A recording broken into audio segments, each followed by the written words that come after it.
நேயர்களுக்கு வணக்கம். இன்னைக்கு நம்ம என்ன பார்க்க போறோம்னு பார்த்தீங்கன்னா, ஸ்பை, ரா ஏஜென்ட். இந்த ரெண்டு வார்த்தைகளை கேட்ட உடனே நமக்கு உடனடியாக ஞாபகம் வர்றது என்னன்னா, ஜேம்ஸ் பாண்ட். இந்த படம் தான் நமக்கு முதல்ல உடனடியாக ஞாபகம் வரக்கூடிய படம். இது ஒரு கற்பனை கதாபாத்திரத்தை கொண்ட ஒரு படம் தான். ஆனால் அந்த கற்பனை கதாபாத்திரம் ஒரு உண்மை சம்பவமாக இருந்தால் எப்படி இருக்கும்? அந்த உண்மை சம்பவத்தில் வரக்கூடிய நபர் நம் இந்திய நாட்டை சேர்ந்தவராக இருந்தால் எப்படி இருக்கும்? அப்படிப்பட்ட ஒரு சுவாரஸ்யமான, கற்பனை கூட செய்து பார்க்க முடியாத, அதிர்ச்சி தரக்கூடிய பல உண்மை சம்பவங்களை பற்றி தான் இந்த காணொளியில் நம்ம பார்க்க போகிறோம். கடைசி வரைக்கும் வீடியோவை ஸ்கிப் பண்ணாமல் பாருங்கள். அதுக்கு முன்னாடி நம்ம சேனலை சப்ஸ்கிரைப் பண்ணாதவங்க சப்ஸ்கிரைப் பண்ணிக்கோங்க. அந்த பெல் பட்டனையும் லைட்டாக தட்டி விட்டுருங்க. வாங்க வீடியோக்குள்ளே போகலாம்.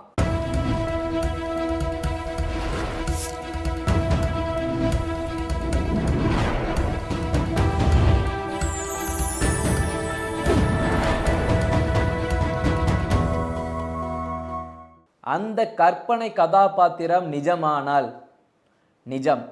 அவருடைய பெயர்தான் அஜித் தோவல். அஜித் தோவல் ஒரு ஐபிஎஸ் ஆபீசர், அதாவது NSA அப்படின்ற ஒரு முக்கியமான பொறுப்பில் இருந்த ஒரு நபர். அதாவது நேஷனல் செக்யூரிட்டி அட்வைசராக இருந்திருக்காரு. Prime minister, home minister, defence minister, finance minister, external affairs minister, லா மினிஸ்டர். இதுக்கு அடுத்ததாக 7வது கேடரில் இருக்கக்கூடியதான் இந்த NSA, அதாவது கேபினட் மினிஸ்டர்களோட இருக்கக்கூடிய ஒரு சமமான ரேங்கில் இருக்கக்கூடிய ஒரு பதவி தான் இந்த பதவி, NSA என்ற பதவி. இந்த NSAக்கு கீழே என்னென்ன வருது, என்னென்ன துறைகள் வருதுன்னு பார்த்தீங்கன்னா, IB இன்டெலிஜென்ஸ் பியூரோ, ரா research analysis wing, MI military intelligence, NTRO national technical research organisation. இந்த 4 துறைகள் தான் இந்த NSA டிபார்ட்மெண்ட் கீழே வருது. யார் இந்த அஜித் தோவல்? இவர் 1945 உத்தரகாண்ட் மாநிலத்தில் பரிகார்வால் அப்படின்ற கிராமத்தில் பிறந்திருக்காரு. அவருடைய அப்பா பெயர் GN தோவல். இவர் இராணுவத்தில் மேஜராக பணிபுரிஞ்சிருக்காரு. அவர் அங்கே இராணுவத்தில் இருந்ததோட விளைவோ என்னவோ அஜித் தோவல் ஐபிஎஸ் ஆஃபீஸர் ஆகிறதுக்கு ஒரு இன்ஸ்பிரேஷனாக அவருக்கு இருந்திருக்கு.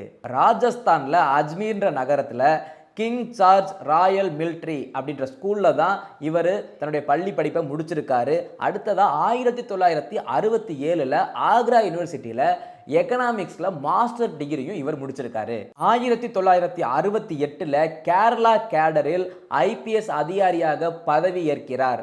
அதன் பிறகு இந்தியாவின் செக்யூரிட்டி அட்வைசராக பணிபுரிந்த திரு நாராயணன் அவர்களோடு சேர்ந்து பணிபுரிகிறார் அஜித் தோவல். 1971 டிசம்பர் 28 கேரளாவில் தலச்சேரி அப்படின்ற இடத்துல ஒரு மிகப்பெரிய சாதி கலவரம் ஏற்படுது, மிகப்பெரிய அளவில் ஏற்படுது. அப்போ உள்துறை அமைச்சராக இருந்த கருணாகரன் அப்படின்றவர் ஒரு குழு ஒன்று அமைக்கிறாரு. அந்த குழு யாருடைய தலைமையில் அமைக்கிறார்னா அஜித் தோவல் அவர்களுடைய தலைமையில் அந்த குழு அமைக்கிறாரு. அஜித் தோவல் அவர்கள் தன்னுடைய துல்லியமான அணுகுமுறையால் அந்த கலவரத்தை கட்டுப்படுத்தி தன்னுடைய கட்டுக்குள் கொண்டு வருகிறார்.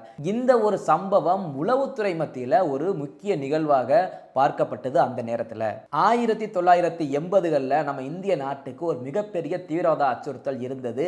இது எங்கன்னு பார்த்தீங்கன்னா மிசோரமில். அங்கே இருக்கக்கூடிய MNF, அதாவது மிசோரம் நேஷனல் ஃப்ரண்ட் அப்படின்ற அமைப்புனால தான் தீவிரவாத அச்சுறுத்தல் நம்ம நாட்டுக்கு இருந்துச்சு. அப்போது அந்த டைமில் அஜித் தோவல் அவர்கள் அந்த அமைப்புக்குள்ளே போயிட்டு அவங்களோட கலந்து அங்கே இருக்கக்கூடிய முக்கியமான கமாண்டிங் ஆஃபீஸர்ஸ் எல்லாத்தையுமே தன் வசப்படுத்தி அங்கே உள்ள தகவல்கள்லாம் சேகரித்து அவங்கள பிரெயின்வாஷ் பண்ணி எந்த ஒரு தீவிரவாத அசம்பாவிதங்களும் நடக்காமல் அவங்களுடைய திட்டங்களையும் கனவுகளையும் சுக்குநூறாக ஆக்கிட்டாரு.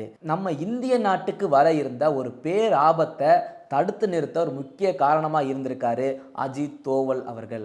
1971 1999 வரை நமது நாட்டில் கிட்டத்தட்ட 15 ஃப்ளைட் ஹைஜாக் நடந்திருக்கு.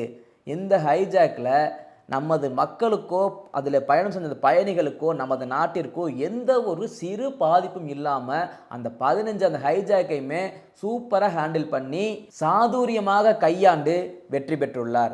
அஜித் தோவல் அவர்கள் உளவுத்துறையில் சீக்ரெட் ஏஜெண்டா 10 ஆண்டுகள் பணிபுரிஞ்சிருக்காரு. 1975 சிக்கிமில் சீக்கியர்களுக்கு நடுவில் மிகப்பெரிய மத பிரச்சனை, மத கலவரம் வருது. அந்த டைமில் அஜித் தோவல் அவர்கள் உளவாளியாக அந்த சீக்கியர்களாக கலந்து தனது பணியை செய்கிறார். அங்கே இருந்த அந்த மத கலவரம் பெரிய பிரச்சனையாக போகாமல் தன்னுடைய திறமையால் அதை கட்டுக்குள் கொண்டு வருகிறார். அந்த நேரத்தில் பிரைம் மினிஸ்டர் இந்திரா காந்தி அவங்க அந்த எமர்ஜென்சி டைம் போட்டிருக்க டைமில் தான் இது நடக்குது. அப்படிப்பட்ட ஒரு இக்கட்டான நிலைமையிலையுமே தன்னுடைய சாதுரியத்தால் அதையிலையும் வெற்றி காண்கிறார் அஜித் தோவல் அவர்கள். அஜித் தோவல் அவர்கள் பாகிஸ்தானில் அண்டர் கவர் ஏஜெண்டாக வேலை பார்க்குறாரு. கிட்டத்தட்ட 7 வருஷம் அங்கே அண்டர் கவர் ஏஜெண்டாக வேலை பார்த்துருக்காரு. அவர் எங்கே இருந்தாருன்னா பாகிஸ்தானில் லாகூர் அப்படின்ற இடத்துல தான் அவர் இருந்திருக்காரு. அவருக்கு உருது மொழி நல்லாவே பேசவும் தெரியும், எழுதவும் தெரியும். இது மட்டும் இல்லை, அங்கே உள்ள ஒரு லா காலேஜில் சேர்ந்து முஸ்லீம் நேம்லேயே அங்கே அந்த படிப்பை முடிக்கிறாரு. அந்த டைமில் தான் பாகிஸ்தானுடைய ISI அப்படின்ற ஒரு துறைக்கு வேலைக்கு ஆள் எடுக்கிறாங்க. அந்த துறையில் ஒரு முக்கியமான பதவிக்கு இவரும் போயிட்டு ஜாயின் பண்ணுறாரு. அங்கே அந்த துறையில் இருந்துக்கிட்டே நம்ம இந்திய நாட்டுக்கு தேவையான அனைத்து தகவல்களையும் அவர் அங்கே இருந்தே கொடுக்குறாரு. அதில் தான் அந்த பாகிஸ்தானும் அங்கே உள்ள தீவிரவாத அமைப்புகளும் இந்தியாவிற்கு எதிரான என்னென்ன திட்டங்கள் போட்டிருக்காங்க அப்படின்ற எல்லாத்தையும் இவர் இங்கே இந்திய இராணுவத்துக்கு தெரிவிக்கிறாரு. அதன் மூலமாக அனைத்து திட்டங்களையும் இந்திய இராணுவம் முறியடிக்கிறது. அப்படிப்பட்ட அந்த 7 வருட அண்டர் கவர் ஏஜென்ட் நிகழ்வில் தான் ஒரு முக்கியமான நிகழ்வு, ஒரு சுவாரஸ்யமான நிகழ்வு நடக்குது. அது என்னன்னு பார்த்தீங்கன்னா, இவர் தொழுகை முடிச்சுட்டு வரும்போது ஒரு நபர் கேட்குறாரு, நீங்கள் முஸ்லீமே இல்லை அப்படின்னு கேட்குறாரு. யாராக இருந்தாலும் சரி, நீங்களாக இருந்தாலும் சரி, நானாக இருந்தாலும் சரி, ஒரு நிமிடம் அப்படியே ஸ்டக் ஆகிடுவோம், என்ன ஒரு பதட்டமான நிலைக்கு போயிடுவோம். ஆனால் அவர் கூலாக ஹேண்டில் பண்ணுறாரு. திரும்பி அவர் பார்த்து கேட்குறாரு, நீங்கள் எதன் அடிப்படையில் என்னை இஸ்லாமியர் இல்லை என்று சொல்லுங்கன்னு இவர் கேட்குறாரு. அதுக்கு அவர் சொல்கிறாரு, இந்துக்கள் மட்டும்தான் காது குத்தி இருப்பாங்க, எங்களுடைய இஸ்லாமில் யாரும் காது குத்த மாட்டாங்க, நீ உன் காது குத்தி இருக்கேன்னு சொல்லணும். அப்போது அவர் ரொம்ப சிம்பிளாக ஆன்சர் பண்ணிட்டு அங்கேருந்து நகர்றாரு. என்ன சொல்கிறாருன்னா, நான் பிறப்பால் ஒரு ஹிந்து, ஆனால் அதன் பிறகு மத மாற்றத்தின் காரணமாக நான் இஸ்லாமை தழுவினேன்னு சொல்லிட்டு அங்கேருந்து சிம்பிளாக நகர்ந்து போயிடுறாரு. இது அவருடைய ஸ்பை, அந்த ஒரு வேலைகளுக்கு தேவையான அனைத்து தகுதிகளும் அவருக்கு இருக்குது அப்படின்றதுல 100க்கு 1% கூட குறைவில்லை அப்படின்றத காட்டுது. பாகிஸ்தானில் 7 வருடம் அங்கே இருந்து தன்னுடைய உளவு வேலையை கணக்கச்சிதமாக முடித்து எந்த ஒரு சின்ன சந்தேகத்திற்கும் இடம் கொடுக்காம தன்னுடைய பணியை சிறப்பாக முடிச்சுட்டு தாயகம் திரும்புகிறாரு. அப்படிப்பட்ட அந்த அண்டர் கவர் ஆப்ரேஷனை சிறப்பாக முடிச்சுட்டு வந்தவர் காரணத்தினால தான் அவரை இந்தியன் ஜேம்ஸ் பாண்ட் அப்படின்ற ஒரு பேருக்கு சொந்தக்காரர் ஆக்குறாங்க. பாகிஸ்தானில் அண்டர் கவர் ஆப்ரேஷனை முடிச்சுட்டு தாயகம் திரும்பின அஜித் தோவலுக்கு அடுத்த அசைன்மெண்ட் ரெடியாக இருக்குது. எங்கன்னு பார்த்தீங்கன்னா, காஷ்மீரில் இருக்கக்கூடிய அந்த தீவிரவாத அமைப்புகளால் தாயகத்திற்கு மிகப்பெரிய அச்சுறுத்தலும் ஆபத்தும் இருந்துட்டு இருந்தது. அப்போது அந்த அசைன்மெண்ட்டை கையில் எடுக்கிறாரு அஜித் தோவல். அதில் உளவாளியாக போயிட்டு அங்கே இருக்கக்கூடிய அந்த தீவிரவாத இளைஞர்கள் அவங்க மத்தியில் போய்கிட்டு அவங்கக்கிட்ட பேசி என்னென்ன திட்டங்கள் என்ன பண்ணுறாங்க எல்லாமே தெரிஞ்சுக்கிட்டு எந்த ஒரு அசம்பாவிதங்களும் நடக்காமல் அனைத்து திட்டங்களையுமே முறியடிக்கிறாரு அஜித் தோவல். அதுக்கப்புறம் தான் உளவுத்துறையில் இது ஒரு முக்கிய சம்பவமாக அமையுது. உளவுத்துறையில் பல சாதனைகளுக்கு சொந்தக்காரரான அஜித் தோவல் உளவுத்துறையில் இருக்கக்கூடிய கீர்த்தி சக்ரா விருது, போலீஸ் மெடல்ஸ் இது எல்லாமே ஜனாதிபதி கையிலிருந்து வாங்குறாரு. அதன் பிறகு 2014 மோடி அவர்கள் ஆட்சி பொறுப்பேற்ற உடனே யாரை நேஷனல் செக்யூரிட்டி அட்வைசராக போடலாம் அப்படின்னு கேட்கும்போது அனைத்து ஹையர் அஃபீஷியலும் ஒரே மித்தமாக கை காட்டின ஒரே நபர் தான் அஜித் தோவல். அடுத்ததாக 2019 டெல்லியில் குடியுரிமை திருத்த சட்டம் அமல்படுத்துகிறாங்க. அதனால் ஒரு மிகப்பெரிய கலவரம் வெடிக்குது. அப்போது உள்துறை அமைச்சராக இருந்தது அமித்ஷா அவர்கள். ஆனால் மோடி அவர்கள் அந்த கலவரத்தை நிறுத்துவதற்காக அனுப்பிய நபர் அஜித் தோவல். அதற்கு பிறகுதான் அந்த கலவரம் கட்டுக்குள் வந்து மீண்டும் இயல்பு நிலைக்கு மக்கள் திரும்புகிறாங்க. 2014 ஈராக்கிற்கும் ISI அப்படின்ற அமைப்புக்கும் இடையே போர் நடக்குது. அப்போது அங்கே உள்ள ஒரு மருத்துவமனையை கைப்பற்றி சுற்றி வளைத்து அங்கே இருக்கக்கூடிய 46 செவிலியர்களையும் பிணைய கைதிகளாக பிடிச்சு வைக்கிறாங்க அந்த தீவிரவாத அமைப்பினர். அந்த பிரச்சனையில் தலையிட்டு அங்கே இருக்கக்கூடிய 46 செவிலியர்களையும் பத்திரமாக மீட்டு கொண்டு வந்து அந்த ஆப்ரேஷனை சக்ஸஸ்ஃபுல்லாக முடிக்கிறாரு அஜித் தோவல் அவர்கள்.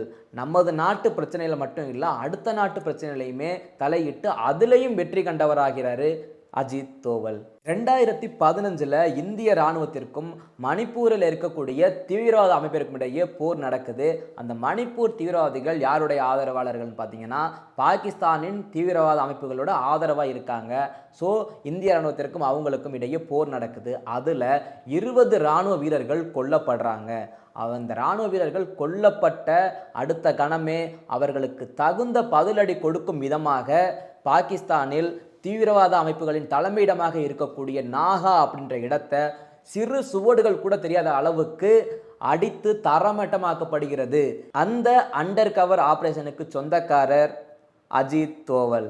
2016 காஷ்மீரில் இருக்கக்கூடிய உரி அப்படின்ற இடத்துல அந்த பாகிஸ்தான் தீவிரவாதிகள் நம்ம நாட்டின் மீது தாக்குதலை நடத்துறாங்க.